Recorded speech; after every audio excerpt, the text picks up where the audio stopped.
So this is the Ford Maverick, which is their smallest truck. It's front-wheel drive based. There's a hybrid one that does like 35 miles per gallon, blah, blah, blah. Starts at $22,000 now. It's not under $20,000 anymore. This is a nicer all-wheel drive one, but man, I just love how functional this interior is. Yeah. And I love how small this truck is. It's such a, this to me is, what's up? Just this panel with everything pulled out, that is such a nice touch. The Maverick I like because I think it's kind of like the modern Subaru Baja, or like a smaller Honda Ridgeline. It's a truck for people that don't actually need to do truck things, but wants like the flavor of a truck, so to speak, right? They want to haul dirt, and they want to be able to just hose it out instead of having to clean out their SUV. Yeah. And I like that. And I like that it's efficient. My only complaint is I wish that the hybrid came as an all-wheel drive. But other than that, I think it's such a great package. I configured one last night because I couldn't stop thinking about this car last night, dude. Dreaming about the Maverick.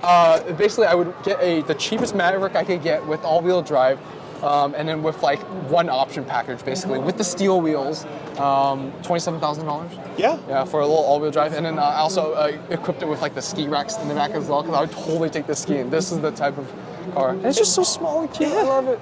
It'd be used. So it's 100% usable.